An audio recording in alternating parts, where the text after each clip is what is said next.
बिहोमा होनना बुङोबा जथेस्थ' खस्थ' जादों जों बिमा बिफा हिसाबै खारन बिफाया न'आव थाया नालाय आं हारसिंनो थायो बिफाया जिखिनि खरसाखौ हरो आरो खस्थ'आ आंनि जाहोनाय हेगार हरनाय टिउसनाव लांनाय दोनहैनाय लाबोनाय जथेस्थ' खस्थ' खालामदों आरो आं गोबां बिमा बिफाखौनो नुनो मोनो जे गावनि गथ'खौ मोजाङै जोथोन लाया बा जेरैबायदि जानांगौमोन ओरैबायदि खालामनो हाया बे बिथिङाव बोरैबायदि खालामनांगौ जे सासे गथ'खौ जे जाफुंसार खालामनो थाखाय आंनि हिसाबाव आरो जेनेबा गथ'खौ टिउसनाव हेगार हरदोंबा टिउसनाव बाहाय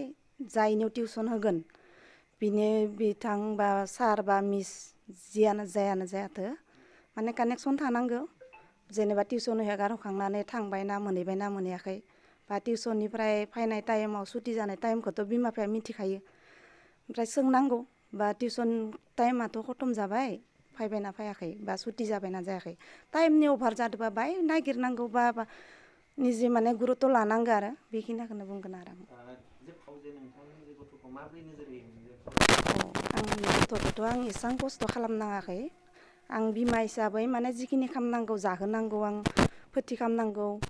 जिखिनि खालामनांगौ बेखिनिखौल'सो खालामनांदो गथ'आ निजेनो माने फुरा इन्ट्रेस्ट दंमोन आरो फरायनायाव उन्दैनिफ्रायनो थेवबो आं बहुद खस्थ' खालामबोदों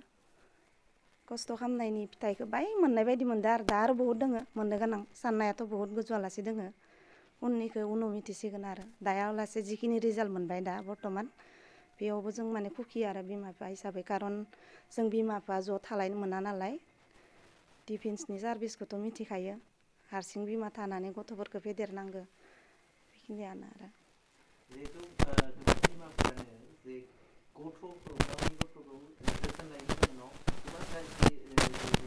फरायनायनि बिथिंखौ नागारनानै जे गाज्रि बिथिंजों जे थांदों बे बिथिङाव माबोरै खालामो बिथिंखौ हमथानो बेबो बे माने निजेनि बिमा बिफा बयनिबो साननाया बेलेग बेलेग दा जों जुदि जोंनि फिसाया दिनै रिजाल्ट मोनसे मोननायाव गासै बाथ्राखौ बुंजोबबा हयथ' सोरबा बिमाया मायबाबो साननो हागौ खारन दानि जुगा बाय बेलेग आरो सिगांनि बायदि नङा जों जि टाइमाव गथ'खौ उन्दै टाइमाव लाबोदोंमोन टिउसन टाइमाव जों माने सानसे माने किबाके माने सुटि खामफ्लांदोंबा जों बहुद टेनसन जायोमोन दा बाय बेफोरखौ गुरुत्त'फोरखौ लाबा मोजां जायो आरो जिमान जाथो जेराव थां जेराव गिदिं गथ'खौ माने नायनांगौ आरो थांनोथ' नांखागोन मानसिया खामानिथ' मावखानो नांगोन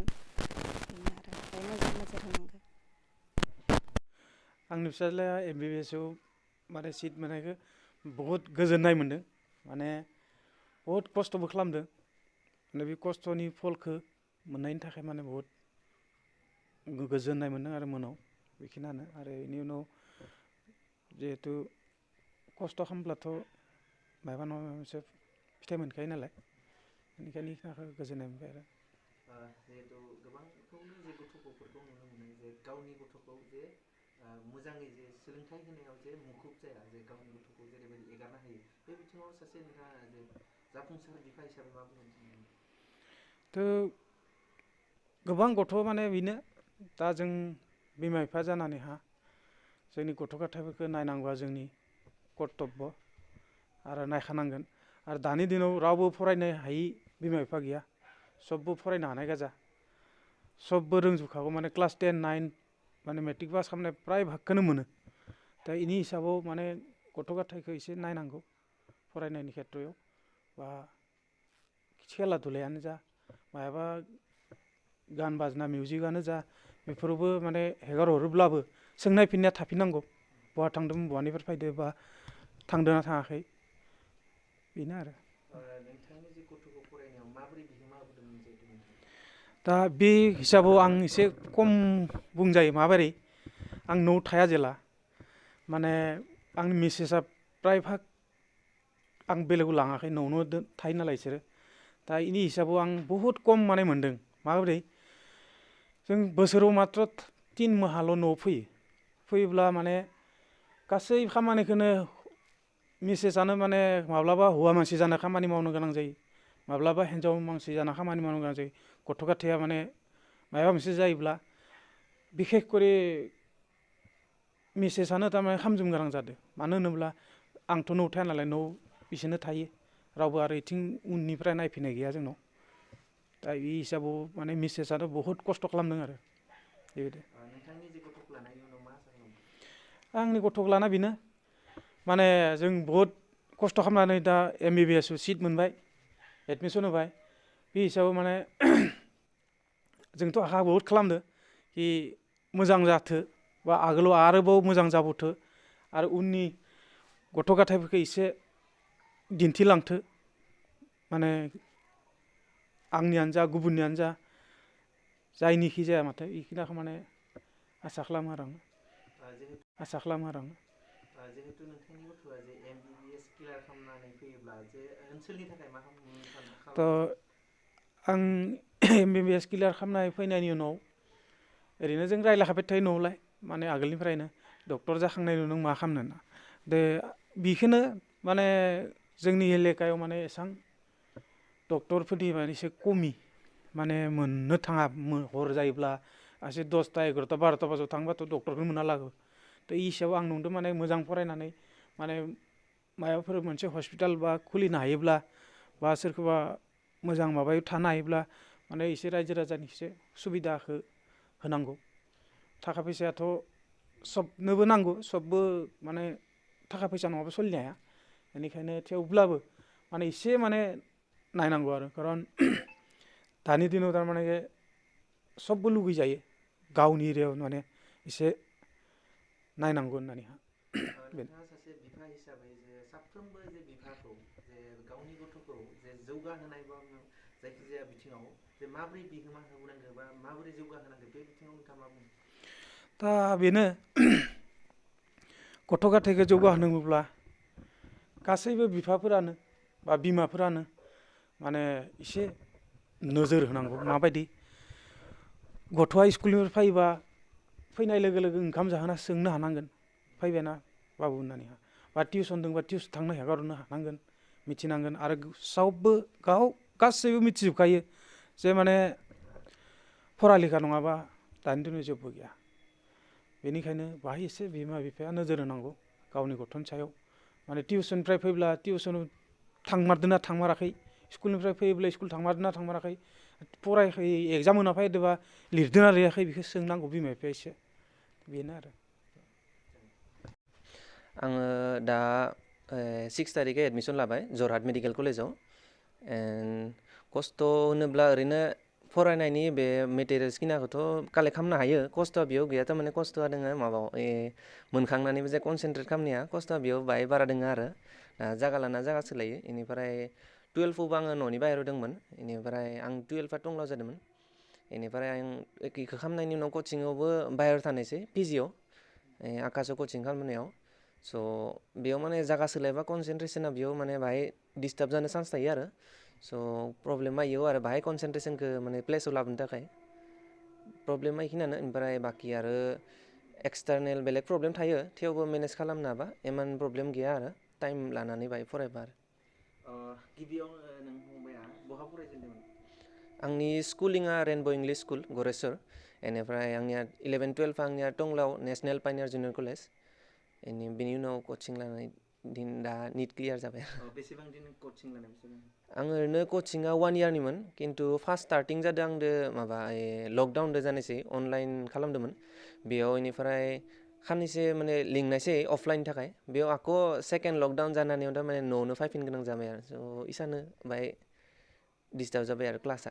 लास्टआव बेनिफ्राय कचिंआथ' कमप्लिट जादियानो लास्टआव जिहेतु नोंथाङा जे कचिं लानाया कमप्लिट जायाव दिनै जे साक्सेस जानो हाबाय बे बिथिङाव सोर सोर बिहोमा होदों बे साक्सेस जानायाव? बिगोमा आंनि फार्स्टथ' मादार फादार थाखागोन बिसोरो जोंनो प्रपार इनभाइरनमेन्टखौ होदोंमोन जे माने फरायनो थाखाय जे इनभाइरनमेन्टखौ नांगौ ओमफ्राय जा बुस्थु एसेन्सियेल गथायथ' होजोबदोंमोन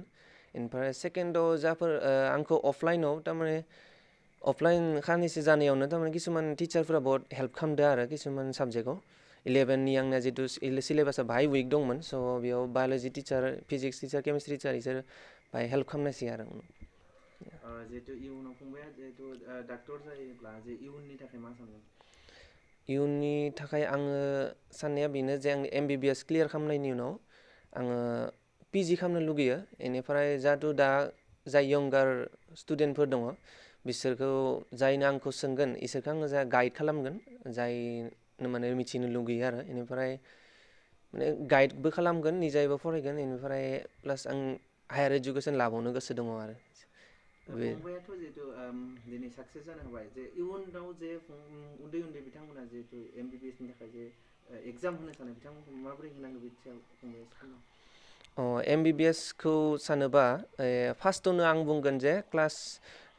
11-12आव जाहाथे साइन्सखौ लाथारो साइन्सखौथ' लाखायो जाहाथे मिस खालामा 11-12खौ मोजाङै फरायखायो खारन 11-12आ बहुत इम्परटेन्ट गासै बुस्थु 11-12नि फरायफायो प्रेजेन्टलि आरो उनाव फिउचाराव मा जागोन बेखौ मिथिया खिन्थु दानि थाखाय 11-12खौ माने इगनर खालामथारनाङा इगनर खालामोबा मा जागोन जे 11-12खौ कभार खालामनायाव आरो माने जोङो 11-12आव 2 इयार्स मोनखायो बे 2 इयार्सखौ जोङो जुदि माने भुल खालामना लायोबा जों आक' नेक्स्ट 2 इयार्स जालांगोन टटेल जोंनिया 4 इयार्स जालांगोन मोनसे जायगायावनो मोनसे किताबावनो स' बेखौ जाहाथे भुल खालामा इनिफ्राय आपडेट थाबोयो एसे एग्जामफोरखौ लानानै मा एग्जाम माब्ला जायो इनिफ्राय सिलेबासफोरखौ पेटार्नफोरखौ एसे सोलायबाय थायो गेजेर गेजेर स' बेफोरखौ आपडेट थानाया मोजां आरो दानियाथ' माने सबनियाबो मबाइल थाखायो 11-12आव स' बेफोर आपडेटखौ माने लानांगौ आरो इम्परटेन्सफोरखौ इनिफ्राय 11-12खौ जाहाथे मिस खालामथारनाङा आरो एसेनो जितु फंबाया MBBS कमप्लिट खालामना फैनानै जे गरेस्वर खालामनो थाखाय मा खालामो गरेस्वराव थारमाने माब्लाबा एसे प्रब्लेम मोनो प्रब्लेम माने डक्टरानो पपुलेसनानो एसे खमखा थारमाने एक्चुवेल MBBS आ पपुलेसना खम इनिफ्राय बेलेग दङ जेनेबा फार्मासिस्ट दङ नर्मेल मुलिखौ मोनो खिन्थु मोजां ट्रिटमेन्टखौ डाइरेक्ट MBBS क्वालिफाइडनिफ्राय मोननाया बाहाय टान आरो स' जाहाथे बाहाय माने मोनहास'नाय बायदि इयावबो आङो मोनसे थारमाने खुलिनो लुगैयो निजायनि आरो इनिफ्राय थारमाने गेजेरावनो मादारनिया एसे बेमार जानायाव थारमाने बहुदआनो बिजि थायोथ' माने MBBS खालामबाबो खानैसो माने बेलेग नेक्स्ट एग्जामनि थाखाय प्रिपेयार खालामदोंमोन बेयाव थारमाने जुदि पपुलेसना खम जायोबा मा जायो खानै खाथाम माने ल' थाबाथाय थारमाने बहुत खाथामबो जुदि बिजि थायोबा जोंनिया मोननाया थारमाने टान जायो आरो स' बाहायबो जुदि बुरजा थायोबा आरो जोंनिया सेन्टार हिसाबै डाइरेक्ट मोजां गैया स' बेखौ सेन्टार खुलिनो लुगैयो आरो आं जाहाथे बयबो लोगो मोननाय जिहेतु फंबाया जे मोनबाय जे फंबायनि जे थं एबा मुङा आंनि मुङा उदय बर' जायगाया ओमफ्राय आंनिया बार्थ प्लेसआथ' गबसार बाथाबारि इनिफ्राय आं दा प्रेजेन्टलि थायो आङो स' आंनि मुङा उदय बर' आरो फादार नरेस्वर बर' ओमफ्राय मादारनि नामा अनिमा बर' आरो आंनिया माने एल्डार ब्रादार सासे दङ स' बिनि नामा प्रसन्न बर' आरो ओमफ्राय दा आंनि बार्थ प्लेसआथ' गबसार बाथाबारि खिन्थु आङो थायो बेटनायाव थारमाने भिलेजआ बेटना आरो पस्ट अफिसा बेटना